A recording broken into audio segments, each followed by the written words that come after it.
सहेली।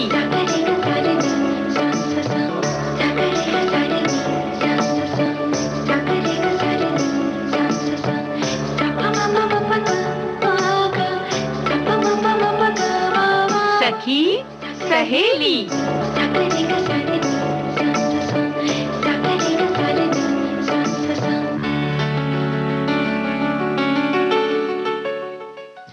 सभी सखियों सहेलियों को मंजू द्विवेदी का सप्रेम नमस्कार। हमारे साथ हमारी प्यारी बुआ जी हैं।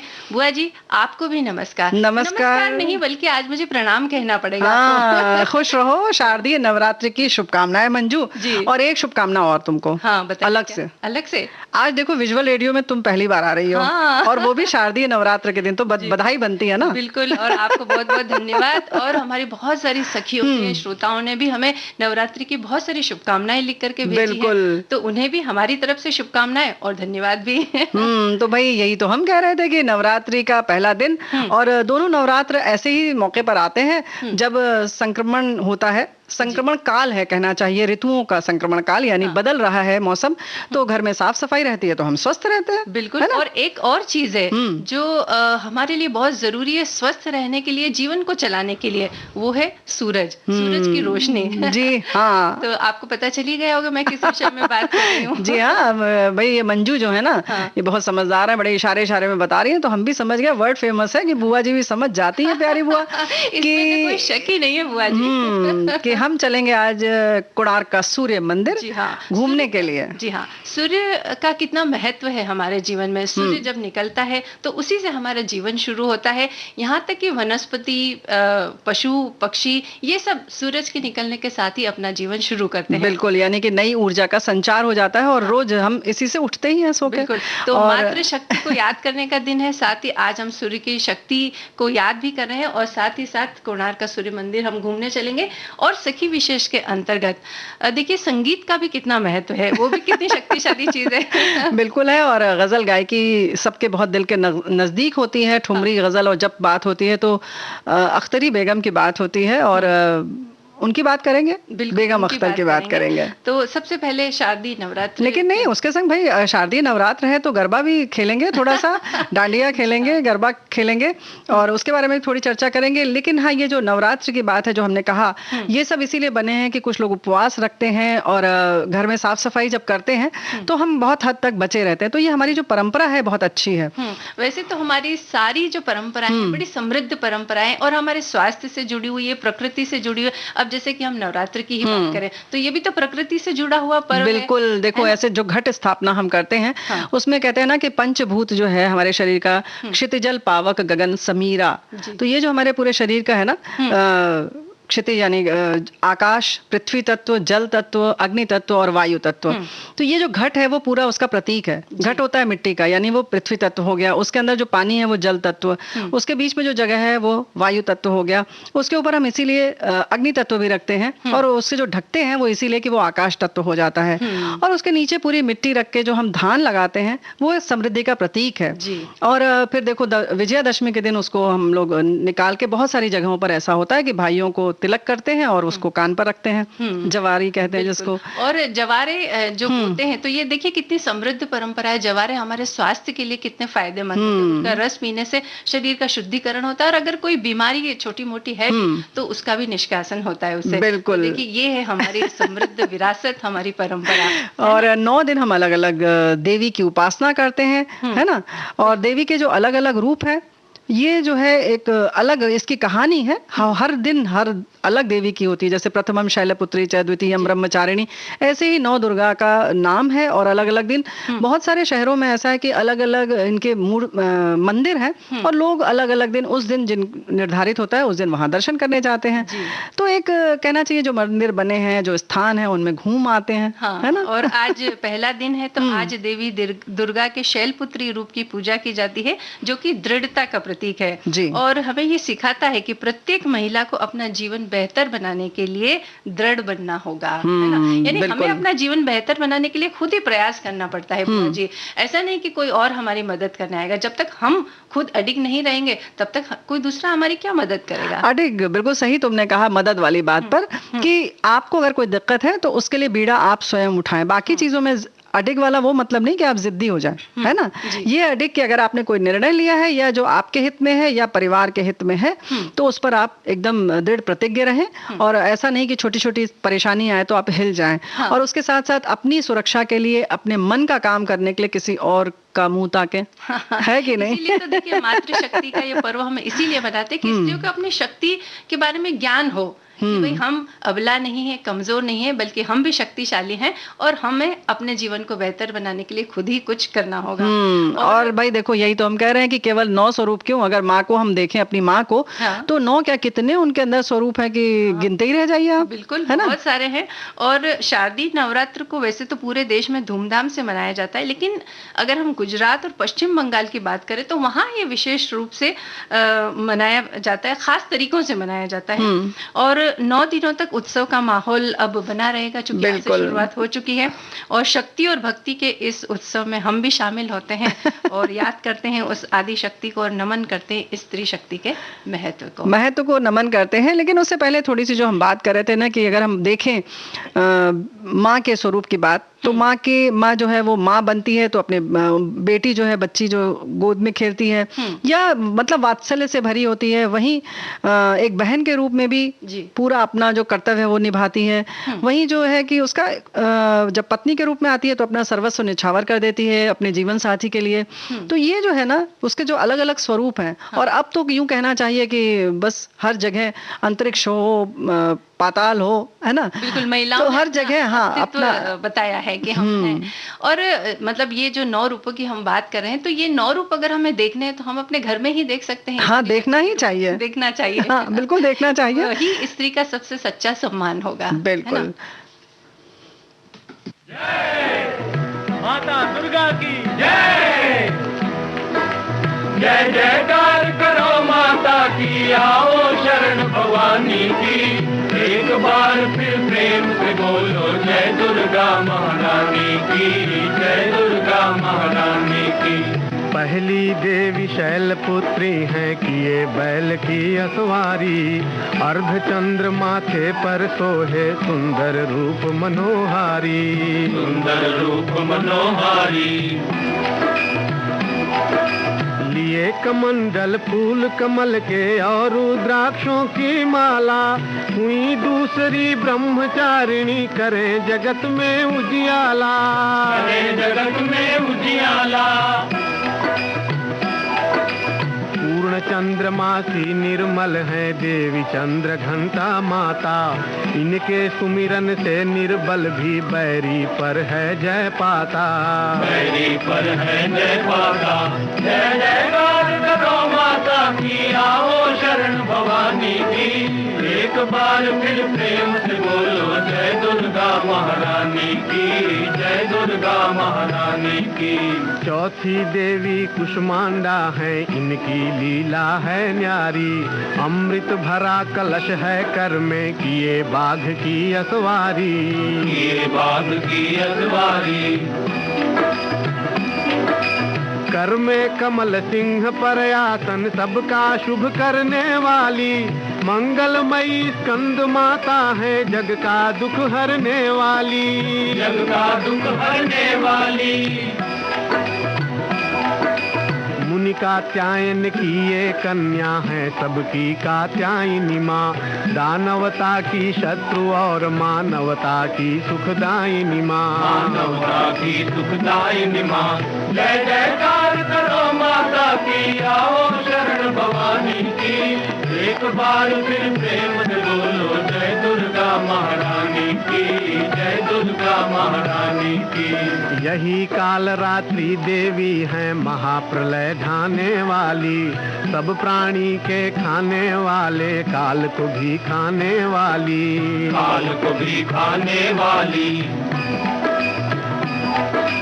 श्वेत बैल है वाहन, जिनका तन पर श्वेतांबर भाता। यही महागौरी देवी है, सबकी जगदम्बा माता, सबकी जगदम्बा माता। शंख चक्र और गदा पद्म कर में धारण करने वाली। यही सिद्धिदात्री माता है, रिद्धि सिद्धि देने वाली, रिद्धि सिद्धि देने वाली। जय जयकार करो माता की, आओ शरण भवानी की। एक बार फिर प्रेम से बोलो जय दुर्गा महारानी की, जय दुर्गा। माता दुर्गा के 9 रूपों का क्या महात्म्य है, बहुत सुंदर। वो हमने अभी सुना। और एक हमारे श्रोता ने एक बात लिख करके भेजी है कि आपको अनेक शुभकामनाएं, बधाइयां, और माता का विराट स्वरूप, दिव्य दर्शन और उनका आशीर्वाद ही आज के दिन की सफलता के मानक है। वैसे भारत एक पुरातन देश है, सांस्कृतिक देश है, इनकी अनेक परंपराएं हैं, रीति रिवाज हैं, और तो और इस देश का अस्तित्व युगों युगों से कायम है। और ये एकमात्र ऐसा देश है जिसे माँ का दर्जा दिया गया है, जिसे हम भारत माता भी कहते हैं। माँ के अनेक स्वरूप हैं, जैसे जगत जननी एक माता जी, जिसे सभी माँ के नाम से पुकारते हैं, जिन्होंने सबको जन्म दिया है, और एक भारत भूमि, जिसे भी हम माँ का दर्जा देते हैं। आज दुर्गा माता का आशीर्वाद भारत के सभी हिस्सों में सभी भक्तजनों को मिल रहा है। माता की कृपा बनी रहे और भारत विश्व में हमेशा अग्रणी रहे, ऐसी इन्होंने शुभकामनाएं दी हैं। वाह, बहुत सुंदर। आपकी ये जो कामना है पूरी हो, ऐसा हम भी चाहते हैं। हम सब चाहते हैं और सभी लोग चाहते ही होंगे, बिल्कुल। और वैसे भी जब होता है ना बात कि हमारा देश में कितनी कितनी चीजें हैं, और केवल यही क्यों, ये तो अगर इसको धर्म से न जोड़ें तो भी, अगर हमारे नृत्य की बात करें तो गरबा है, या कुछ ऐसे उत्सव आते ही इसीलिए हैं कि हम कुछ अपनी परंपराओं को याद कर लें, और विरासत है उनको संजो कर आगे चलना तो अपने आप में एक खुशी देती है ना। बिल्कुल। और हर देश की जो संस्कृति होती है ना, वो उसकी पहचान होती है ना। मतलब उन बातों से अगर हम जैसे कोई कहे कि गरबा, तो तुरंत किसी भी व्यक्ति के मन में भारत देश की जो एक कल्पना उभर आएगी। तो ये जो संस्कृति है, ये हमारी विरासत है, हमारी पहचान है। ये परंपराएं, ये भी हमारी पहचान है। इसलिए इनसे हमें हमेशा जुड़े रहना चाहिए, इन्हें कभी हमें भूलना नहीं चाहिए। बिल्कुल बिल्कुल। और जब भी गजल की बात आती है तो बस बेगम अख्तर का नाम आ जाता है कि नहीं? बिल्कुल, बेगम अख्तर और गजल, ठुमरी, दादरा, ये शब्द आपस में जुड़े हुए हैं, बल्कि यूं कहें कि पर्याय बन गया है, क्योंकि बेगम अख्तर के नाम से प्रसिद्ध अख्तरी बाई फैजाबादी, आप प्रसिद्ध गायिका थी, सभी जानते होंगे मुझे लगता है, और हर क्षेत्र में आपकी महारत थी, और उन्हें मल्लिकाए गजल के खिताब से नवाजा गया। और वैसे शास्त्रीय गायन में बड़ी पारंगत थी वो। तभी वो जो कहना चाहिए ना, जिसका जो मूल है वो अगर बहुत मजबूत है, रियाज अगर पक्का है शास्त्र में, तो जाहिर है कि हर क्षेत्र में वो खेल सकता है ना। और बेगम अख्तर का जन्म 7 अक्टूबर 1914, यानी आज का दिन था और साल था 1914 को, फैजाबाद उत्तर प्रदेश में हुआ था। बालिका अख्तरी को बचपन से ही संगीत से कुछ ऐसा लगाव था कि जहां भी गाना होता था वहां वो छुप छुप कर सुनती और उसकी नकल करती। घर वालों ने पहले तो इन्हें रोकना चाहा, लेकिन समुद्र की उत्तुंग तरंगों को भला कौन रोक सकता है बुआ जी? बिल्कुल बिल्कुल, कोई नहीं रोक सकता, और रोकना भी नहीं चाहिए भाई। देखो, अब कह रही हो बुआ जी ना, तो पर बुआ जी का सुन मिलो कि सब लोग को यही हम कहेंगे कि जो भी है, बहू बिटिया को कुछ भी है, किसी काम में रोका वो करना जाए, है कि नहीं? जो जो करना चाहे भैया पूरा मौका दो। क्योंकि अगर हम यही बात कर रहे हैं कि बेगम अख्तर जी का, तो इनके बचपन का नाम बिब्बी था और उनकी माँ का नाम था मुश्तरी बाई। बिब्बी की पढ़ाई लिखाई में थोड़ी सी नहीं रुचि थी, और बचपन में थोड़ी शरारतें भी करती थी। बचपन होता है।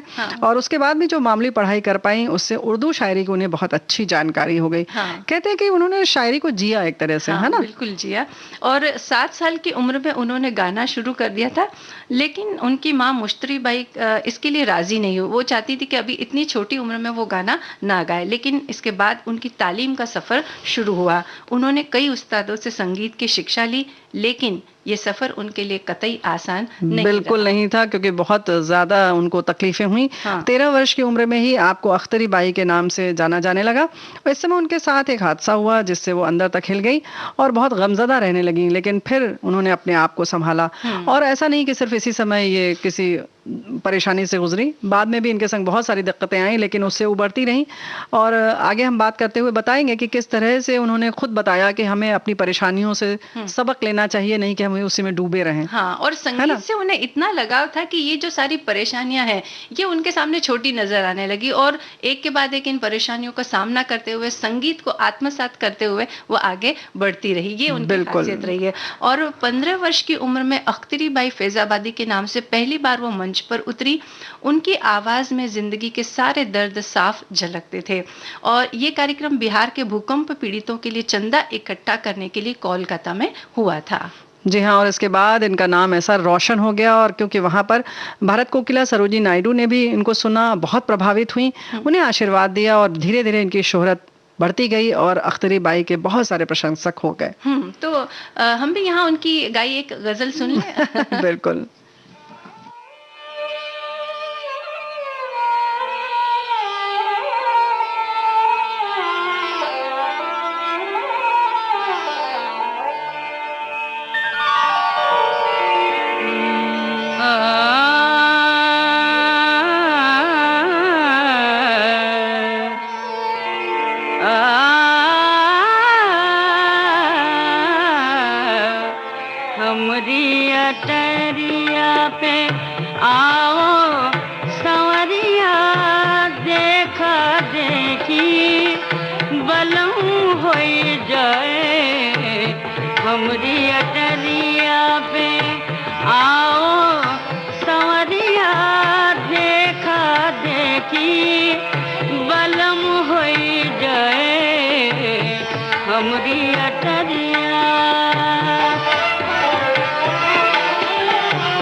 होई जाए हमरी अटरिया पे आओ संवरिया देखा देखी बलम होई जाए आओ सजन तुम हमरे बुआ जी, ये आवाज जब कानों में घुलती है ना तो रस घोल देती है और ऐसा लगता है बस इसकी आवाज, ये जो आवाज है बस ये कानों में गूंजती रहे, सुनते रहे, हम सुनते रहे, क्योंकि एक एक अक्षर जो है ना कहते हैं बिल्कुल अलग अलग खनकता है। हाँ, और मन को असीम शांति मिलती है ना। एक ठहराव जो है गायकी में होना चाहिए, वो हमें बेगम अख्तर में मतलब सुनने को मिलता है। बिल्कुल। और गजल की मलिका कहें उन्हें, यमान गायिका कहें, शुद्ध उर्दू का उच्चारण करने वाली बेगम अख्तर दादरा और ठुमरी की साम्राज्ञी थी और उनके गीतों और गजलों के बारे में बहुत कुछ लिखा गया है। उनकी एक गजल के कुछ अशार यहाँ पर मुझे याद आ रहे हैं कि तूने बुत्ते हर जाई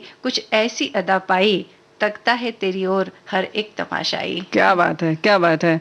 गालिब हो, मोमिन हो, फैज अहमद फैज हो, कैफी आजमी हो, शकील बदायूनी जैसे कमाल के शायरों के कलामों को अपनी आवाज से इन्होंने नए मकाम दिए और इन्हें खुद इन सबके जो अशार थे बहुत पसंद थे बेगम अख्तर जी को। लखनऊ घरानों की शान कही जाने वाली ठुमरी को वो नए ऊंचाइयों पर ले गई, यूं कहें कि बल्कि कोठे से निकालकर वो आम जन तक लेकर आई। और उसकी जो ठुमरी वैसे भी कहते हैं ना जो ठुमक ठुमक कर चलती है, तो गायकी भी कुछ इसी अंदाज में होती है और जाहिर है कि मन को लुभाती है। वाजिद अली शाह की बनाई ठुमरी हमरी अटरिया पे आजा सवरिया, तो उनका जैसा कोई गा ही नहीं सकता ना मंजू।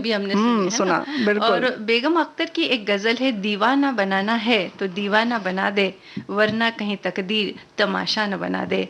इसका जादू कुछ यूं हुआ कि HMV के रिकॉर्ड्स कम पड़ गए और जब मांग के हिसाब से सप्लाई करना मुश्किल हो गया तो कंपनी ने इंग्लैंड से नया रिकॉर्ड प्रेसिंग प्लांट ही मंगवा डाला, तब जाके पूर्ति हो पाई। पूर्ति हो पाई। तो भाई गायकी हो तो ऐसी हो कि दीवाना बनाया तो लोगों को दीवाना बना ही दिया। और बेगम अख्तर की आवाज का जादू तो सिर चढ़कर बोल ही रहा था। उनकी शक्ल सूरत भी भली थी, सो फिल्म निर्माता जो थे उनसे अभिनय की मांग करने लगे। उसके बाद उन्होंने नल दमयंती और एक दिन की बादशाहत, मुमताज बेगम, अमीना जैसी कुछ फिल्मों में काम भी किया और गाए भी। हाँ, और 1939 में यानी कि 1939 में उन्होंने फिल्म जगत से नाता तोड़ा और लखनऊ आकर रहने लगी। 1945 में उन्होंने विवाह किया, तभी से उनका नाम बेगम अख्तर पड़ गया और पति के कहने पर उन्होंने गाना छोड़ दिया क्योंकि उन्हें पसंद नहीं था। और गाना क्या छोड़ा, उन्हें लगा जैसे उनकी रूह उन्हें छोड़कर चली गई और वो बीमार रहने लगी। यानी संगीत उनकी रूह में बसता था। जी हाँ, यानी कि उनकी जान थी। और तब जाहिर है कि जब उनकी जान पे बन आई तो फिर डॉक्टर को बताया कि भाई इनसे गायकी करवाइए, अदरवाइज तो ये तो नहीं बच पाएंगी। फिर 1949 में वे ऑल इंडिया रेडियो लखनऊ से जुड़कर गायन की दुनिया में वापस आई और भारत सरकार ने इस सुर साम्राज्ञी को पद्मश्री 1968 में और 1975 में पद्म भूषण से नवाजा और संगीत नाटक अकादमी पुरस्कार भी दिया। और लखनऊ से जुड़ी थी बराबर। और इसके साथ साथ बाद में ये कहते हैं ना कि एक आध बार किसी ने गलत जगह नुक्ता लगा दिया, किसी ने बेगम को कह दिया बेगम, तो उन्होंने कहा जनाब हमें बेगम ना कहें, मैं बहुत गमजदा हूँ, यानी कि इतनी गमजदा है कि मुझे बिना गम के तो मैं हूँ नहीं, तो मुझे बेगम ही कहिए। तो कुछ इस तरीके से बड़े प्यार से लोगों को समझा भी देती थी, क्योंकि लखनऊ में बहुत सारी यादें जुड़ी हैं, लोग बहुत सारी बातें बताते हैं उनके बारे में। और सबसे बड़ी बात यह है मंजू कि खुद तो गाती थी, अच्छा ये सारे कंपोजिशन भी उन्हीं के हैं। तो ये संगीत की रचना करना अपने आप में बड़ी भी है और वो खुद करती थी। कहीं का ये भी है कि कहीं जा रही थी, कहीं प्रदर्शन करने, मंच प्रदर्शन, और तुरंत उन्हें शायरी दी गई, मतलब गजल दी गई और उन्होंने रास्ते भर में उसको किया और उसके बाद मंच पर प्रस्तुत कर दिया। तो इस तरह से कंपोज करना इतना आसान नहीं है, तो हर फन में माहिर थी। और फन जो होता है ना वो छुपा नहीं रहता है, वो किसी न किसी रूप में, जैसे अभी ने बहुत कम उम्र में ही छुप छुप कर गाना सुनती थी और वैसा ही गाने लगी थी, नकल करने लगी थी, तो वो कहीं भी छुपा हुआ नहीं रहता, बल्कि किसी भी तरह से वो सामने आ ही जाता है, जैसा कि बेगम अख्तर के साथ हुआ। और 30 अक्टूबर 1974 की बात है, बेगम अख्तर अहमदाबाद में मंच पर गा रही थी। तबीयत थोड़ी खराब थी उनकी, अच्छा नहीं गाया जा रहा था, लेकिन वो ज्यादा बेहतर गाना चाहती थी। जी हाँ। और ज्यादा बेहतर गाने की चाह में उन्होंने खुद पर इतना जोर डाला कि हार्ट अटैक हो गया और तुरंत अस्पताल ले जाया गया, लेकिन वो वापस नहीं लौटी और संगीत की दुनिया का ये सुर वहीं थम गया। लेकिन यहाँ पर हम बता दें अपने साथियों को कि ऑल इंडिया रेडियो ने यानी आकाशवाणी ने उनकी सारी सीडीज को बाद में रिलीज किया और हमारे आंखों देखी बात है, उनकी नतनी को बुलाकर, नातिन को, नवासी जिसको कहते हैं, उनको बुलाकर दिया गया, जो रॉयल्टी वगैरह थी वो उन्हें दी गई। लखनऊ में सीडी रिलीज की गई बाकायदा बड़े फंक्शन में, और इस तरह से उनके सुर को आर्काइव्स में रखा गया है। लोग सीडी खरीदते भी हैं, आकाशवाणी के भी हमारे संग्रहालय से लोग खरीदते हैं।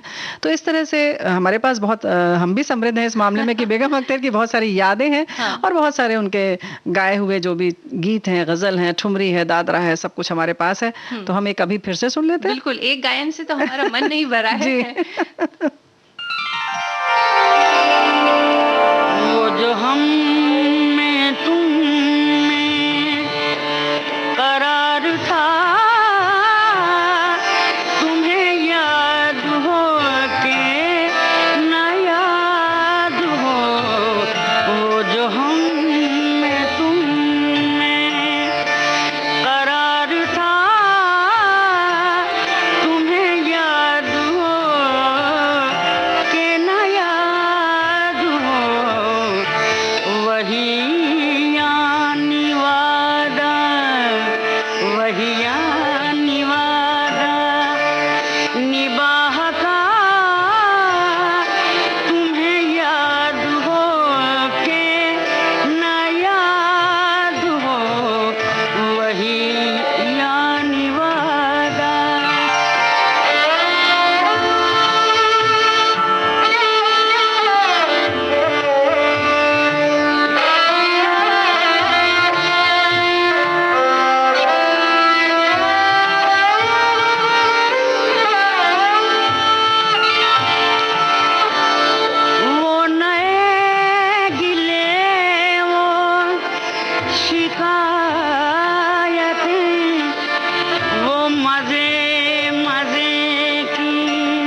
वफा,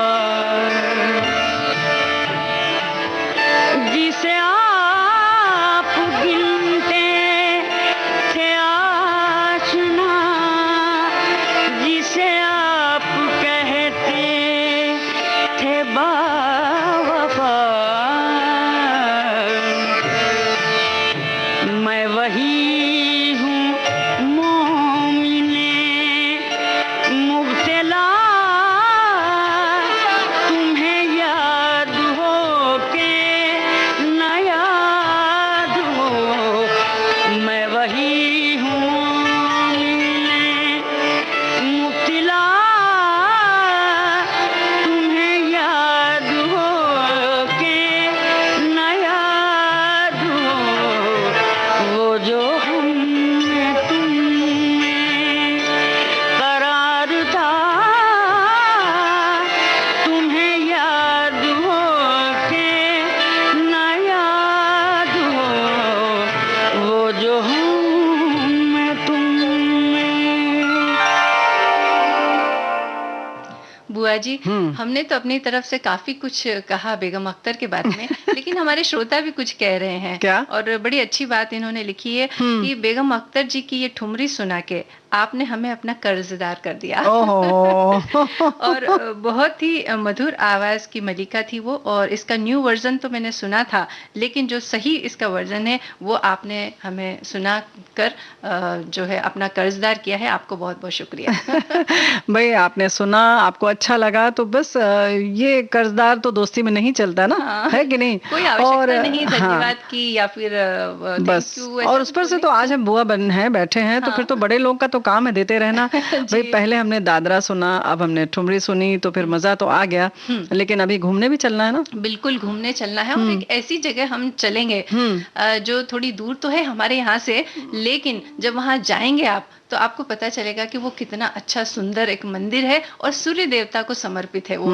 यही तो हम कह रहे हैं कि भाई जब घूमना फिरना हो तो थकने वकने की बात ना की जाए, है कि नहीं? बिल्कुल ना की जाए। और बुआ जी देखिए, वो उसकी विशेषताएं क्या है ये हम आज अपने श्रोताओं को बताएंगे कि उड़ीसा में चंद्रभागा नदी के किनारे पुरी के तट से लगभग 35 किलोमीटर दूर उत्तर पूर्व में कोणार्क के 13वीं शताब्दी का एक प्रतिष्ठित मंदिर है, जिसे सूर्यदेव को समर्पित किया गया है, और इसे ही कोणार्क का सूर्य मंदिर कहा जाता है।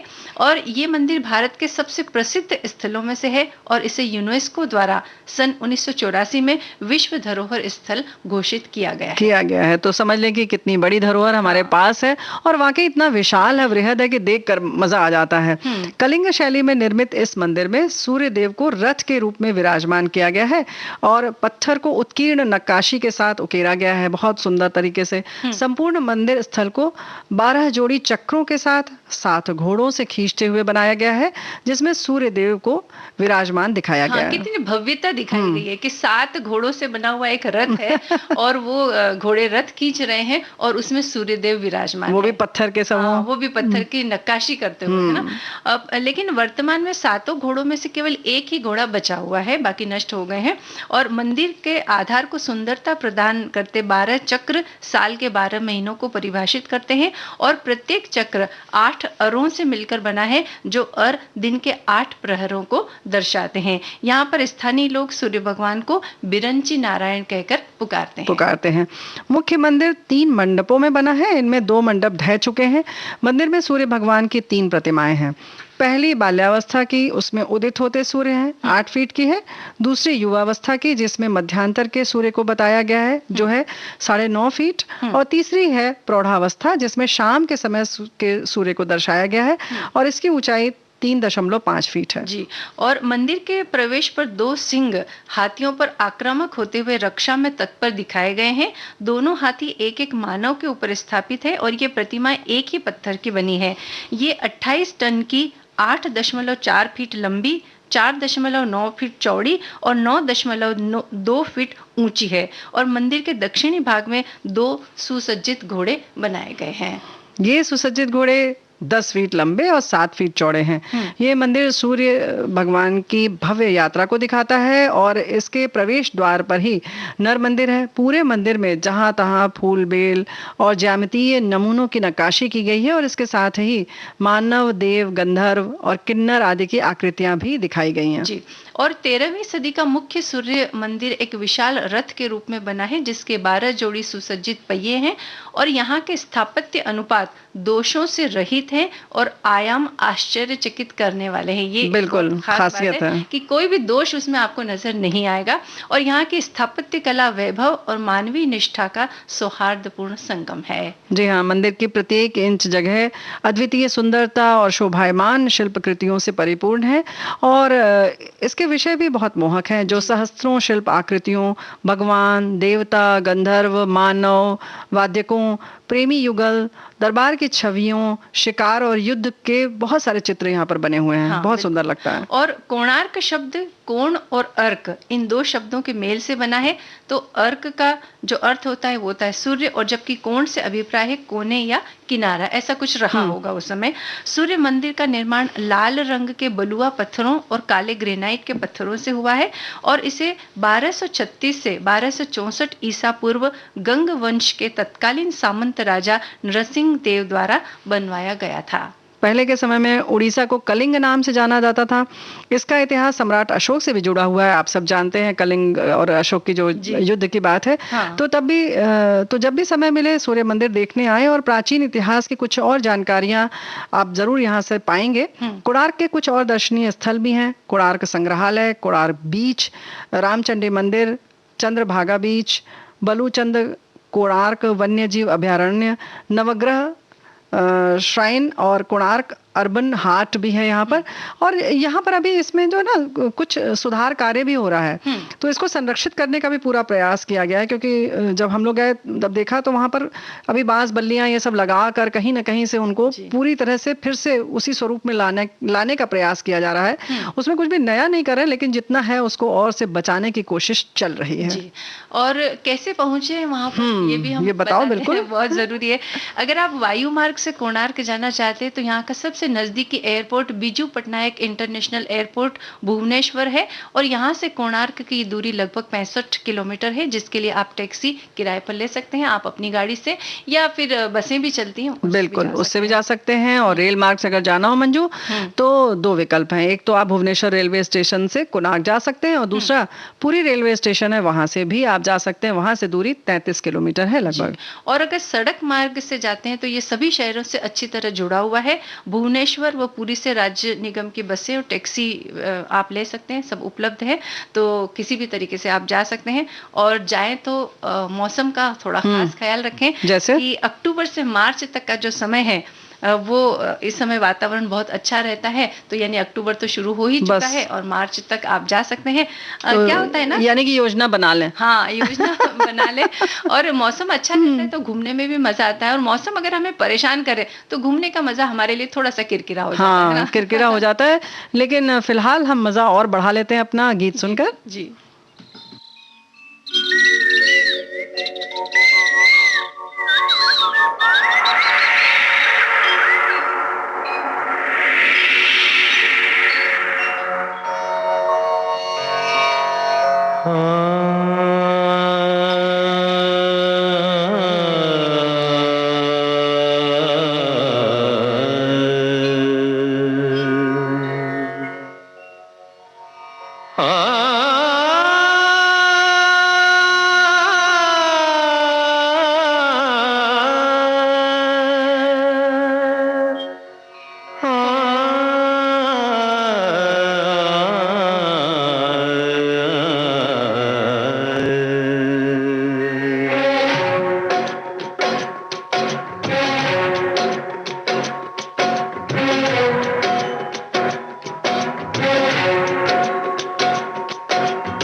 सुबह हुई, जाग उठी जिंदगी। पंछी चले अंबर को, अंबर को, अंबर को, माझी चले सागर को, सागर को, सागर को। प्यार का नाम जीवन है, मंजिल है प्रीतम की गली। धीरे धीरे सुबह हुई, जाग उठी जिंदगी। पंछी चले अंबर को, माझी चले सागर को। प्यार का नाम जीवन है, मंजिल है प्रीतम की गली।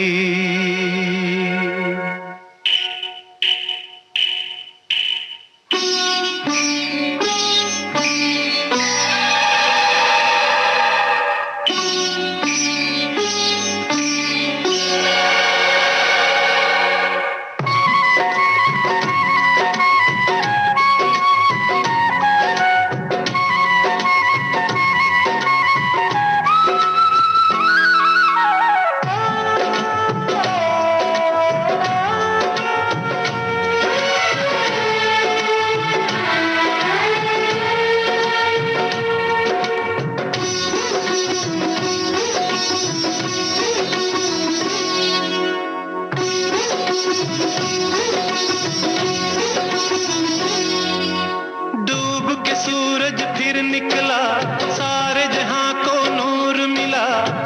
दिल के द्वारे तुमको पुकारे एक नई जिंदगी। डूब के सूरज फिर निकला, सारे जहां को नूर मिला।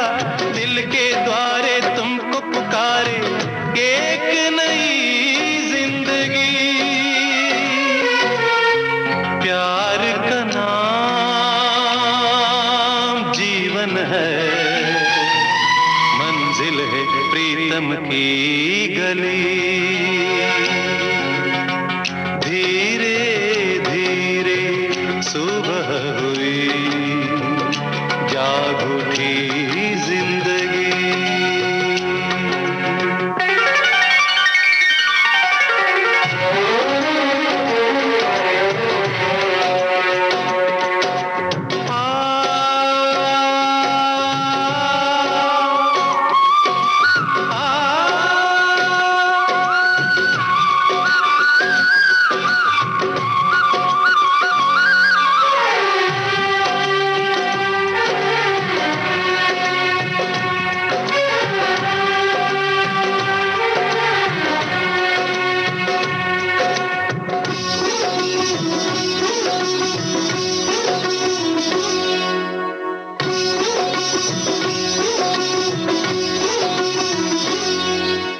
किरणों से दामन भर लो, प्रीत से तुम तन मन भर लो।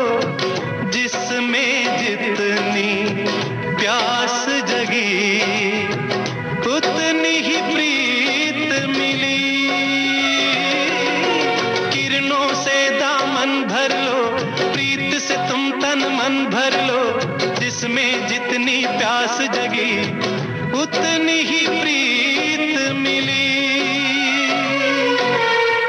प्यार का नाम जीवन है, मंजिल है प्रीतम की गली। धीरे धीरे सुबह हुई, जाग उठी जिंदगी। पंछी चले अंबर को, माझी चले सागर को। प्यार का नाम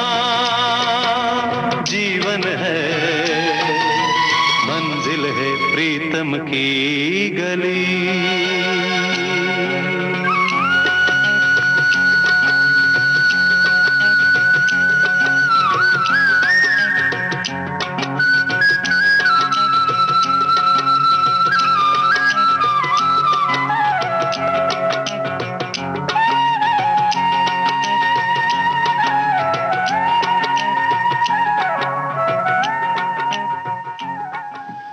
तो बुआ जी देखिए, सूर्य की महिमा का गुणगान कैसा है कि सूर्य की जब किरणें निकलती तभी तो हमारा जीवन शुरू होता है ना। जी हाँ। और सूर्य की किरणों के साथ चहकती हुई चिड़ियाओं की जो आवाज होती है तो हमें लगता है सुबह हो गई, सूर्य भगवान ने दस्तक दे दी है। भाई इसीलिए तो हमारे साथी ने लिखा है, कहा जाता है कि इस कोणार्क मंदिर की जो हमने चर्चा की ना, तो वही ये कह रहे हैं कि सूर्य की पहली किरण सीधे गर्भगृह तक पड़ती है। ये नजारा देखने के लिए सूर्योदय से पहले ही लोग वहां बैठ जाते हैं। और जो कोण वाली बात तुमने कही, तो वही ज्यामितीय दृष्टि से वो सारी चीजें बहुत सारे नाप तौल के और ठीक तरीके से बनाए गए हैं ताकि वो पड़े वहां पर। हाँ, तो ऐसे ही हमारे देश की जो भी चीजें बनी हैं, जो परंपराएं हैं, या हम जंतर मंतर की बात करें तो वहां पर जो भी गणितीय या यूं कहें खगोलीय जो विज्ञान है, उस समय कितना समृद्ध था कि हर चीज इतनी सही बनाई गई है कि आज भी वो सब गणना बिल्कुल सही है ना? और धूप कहाँ पड़ती है वो देख करके हम समय का अंदाजा क्या सटीक अनुमान लगता है। बिल्कुल अभी इस वक्त इतने बजे होंगे क्योंकि धूप यहाँ पर पड़ रही है, कितने कोण कितने अक्षांश, तो यूं कह सकते हैं कि उस समय भी ये चीजें कितनी ज्यादा विकसित थी। बिल्कुल। और भाई देखो ऐसा है ना कि आज तो जो हम लोगों ने बात की दादरा और ठुमरी सुना भाई, हमने भी सुना क्योंकि हमें तो बहुत मजा आया, क्योंकि ये तो वर्ल्ड फेमस बात है कि हमें अगर मजा आ गया तो बस समझो कि बस मजा ही आ गया। लेकिन हमारे साथियों को भी इतना मजा आया। इन्होंने लिखा है, वैसे सखी सहेली प्रोग्राम सुनता तो हूँ पर कमेंट्स आज पहली बार इस प्रोग्राम में कर रहा हूँ। बेगम अख्तर जी की गजलें और बात सुनते हुए बहुत आनंद आ रहा है। तो भाई ये जो उनकी गायकी है वो तो वाकई ऐसी है, बेमिसाल है कि चुंबक की तरह लोग खींचे चले आते हैं। और जब नवरात्रि की बात होती है तो गरबा नृत्य जो लोक नृत्य है उसे भी करते हुए बड़ा आनंद आता है। बल्कि जब गरबा किया जाता है तो वो जो संगीत है वो सुना जाता है, वही हमें इतना आकर्षित करता है कि हमारे हाथ और पैर है ना अनजाने में ही ऐसे उठने लगते हैं, झूमने लगते हैं, और लगता है कि भाई जब ये आवाज जब कानों में पड़ जाए तो क्यों ना नृत्य कर लिया जाए। तो शारदीय नवरात्र के 9 दिवसीय महोत्सव की पहचान है ये गरबा, और केवल गुजरात ही नहीं बल्कि देश के कोने कोने में इसकी थाप पर लोग थिरकते हैं। और कुल मिलाकर गीत और संगीत और नृत्य का एक ऐसा माहौल बनता है जिसमें हर कोई झूमने लगता है। जी हाँ। हम भी सुनते हैं तो ऐसा ही होता है। बिल्कुल ऐसा ही होता है। और इसमें बहुत सारे प्रकार हैं। गरबे का आरंभ तो सीधी ताली से होता है, यानी 3 ताली के रूप में हुआ। फिर महिलाएं गोलाकार रूप में घूमते हुए 3 ताली बजाते हुए नृत्य करती हैं, और समूह में घूमते हुए देवी के गीत का एक अलग ही अंदाज होता है। फिर कृष्ण लीला संबंधी गीत बाद में गाए जाते हैं, यानी पहले गरबा खेला जाता है और फिर उसके बाद जो है ये डांडिया करते हैं, खेलते हैं, और तब वो कृष्ण राधा वाला स्वरूप आता है, तानी कि रास वाली जो बात है वो तब आती है। और पहले के जमाने की अगर बात करें तो बड़े ही साधारण तरीके से ये गरबा हो जाएगा था। अब थोड़ी सी नवीनता आई है, और अब आधुनिक गरबा नृत्य जो हो रहा है वो बाकायदा महीनों के प्रशिक्षण और फैशन जगत के तमाम नए ट्रेंड्स के आधार पर खेला जाता है। आपने देखा होगा बुआ जी कि कई लोग गरबा की तैयारी बहुत पहले से करते हैं। कई लोग नहीं, पूरा ये जो मतलब जो इस प्रांत के लोग हैं कहीं और है वो, या उस प्रांत में भी बहुत पहले से तैयारी की जाती है। चढ़िया चोली पहले से खरीदी जाती है, क्योंकि पुरानी साड़ी आप नहीं दोबारा पहन सकते। और चूंकि 7 दिन से लेकर 9 दिन तक रोज गरबा खेलना है तो अलग अलग चाहिए। और एक पारंपरिक वेशभूषा जब धारण करके खेला जाता है तो उसका मजा ही अलग होता है। बिल्कुल मजा अलग होता है, और प्रशिक्षण वो लेते हैं। और नए ट्रेंड्स जो है, हमने कहा कि नए तरीकों से खेला जाता है। हर दिन की एक नई थीम वो लोग बनाते हैं, जिसमें कलर से लेकर पोशाकों तक में खूब परिवर्तन किया जाता है। ज्वेलरी और टेटू तक भी बनवाए जाते हैं, उसमें भी खूब परिवर्तन होते हैं। मैचिंग किया जाता है कि वो रंग पहले ही निर्धारित कर लेते हैं कि इस रंग के कपड़े पहने जाएंगे। यानी कि फैशन का जो है भरपूर रंग आधुनिक गरबे के ऊपर हम देख सकते हैं। तो थोड़ा बदलाव आया, समय के अनुसार हर चीज में बदलाव आते हैं, तो इसी तरह से इसमें भी थोड़े बदलाव आए हैं। लेकिन फिर भी हमें कहते हुए गर्व होता है कि अभी भी इसमें परंपरा को बहुत निभाया जाता है और निभाया जा रहा है। गरबा जरूर स्थापित करते हैं, यानी गर्व का प्रतीक है वो। और गरबा जो एक जिसमें छेद छेद होते हैं, ऐसा एक कलश जैसा होता है, और उसके अंदर दिया जलाते हैं और उससे प्रकाश भी बाहर आता है।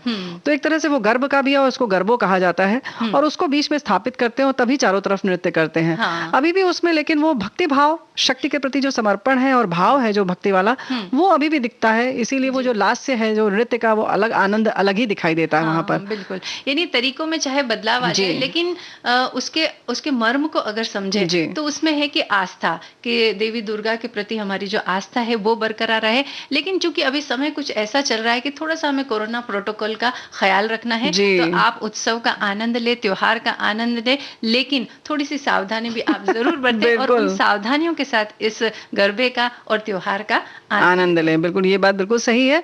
और लेकिन ये जो गरबे, एक गरबा पहले सुन लेते हैं, फिर उसके बाद बात करते हैं। पहले साधारण तरीके वाला गरबा सुन लेते हैं। जी जी।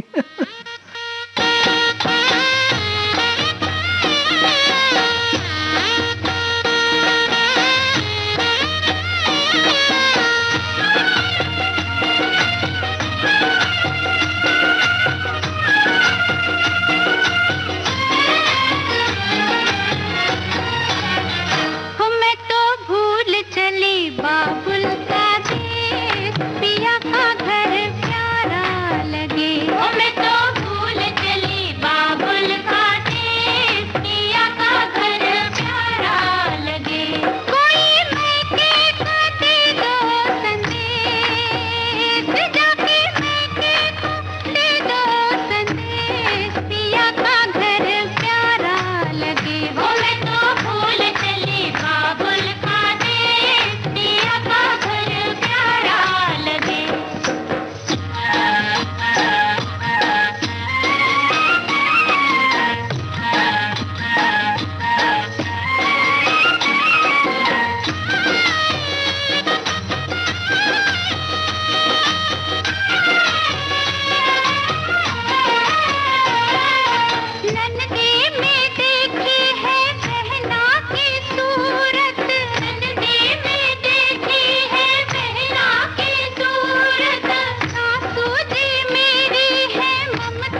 बुआ जी गरबे ऐसा मन कर रहा था कि भाई ये जो म्यूजिक है ये चलता रहे तो थोड़ा हम गरबे का आनंद ले हम भी सब चीज भूल जाएं। हाँ, और हमारे एक श्रोता ने ये लिखा है क्या? कि परंपरागत रूप से गरबा एक मिट्टी के बर्तन के चारों ओर एक दीपक के साथ किया जाता है जिसे गर्भ दीप कहा जाता है और ये प्रतीकात्मक होता है। ये इशारा जीवन के चक्र का प्रतीक है जो जीवन से मृत्यु तक पुनर्जन्म की ओर बढ़ता है। मिट्टी का घड़ा गर्भ का प्रतीक है और इस गरबे के चारों ओर घूमकर नर्तन किया जाता है। क्या बात है। और गरबा नृत्य में देखो जैसे कि ना हमने कहा ताली, चुटकी, खंजरी, डंडा, मजीरा, डंडा क्या कहना चाहिए, डांडिया जो होता है वो, और डांडिया में भी बड़े बड़े तरीके के आने लगे हैं। ये प्रयोग किया जाता है और स्त्रियां 2 या 4 के समूह में मिलकर अलग अलग उसके बार बार उसको दोहरा के करती हैं। और ऐसा नहीं है कि इसमें पुरुष पीछे रहते हैं, पुरुष भी इतना बढ़िया बढ़िया गरबा खेलते हैं कि क्या बताएं, देखकर मजा आ जाता है और एक अलग रोमांच होता है। हर सोसाइटी में, हर घर में ये जो गरबो कह रहे हैं उसको स्थापित किया जाता है। कुछ लोग स्त्रियां जो है वो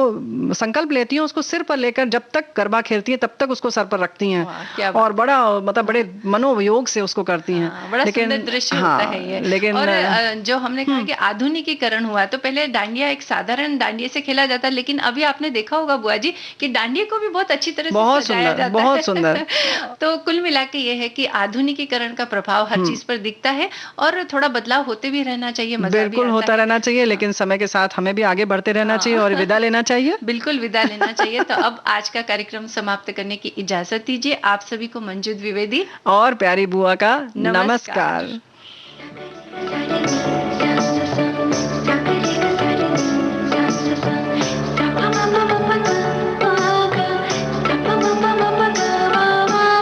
सखी सहेली।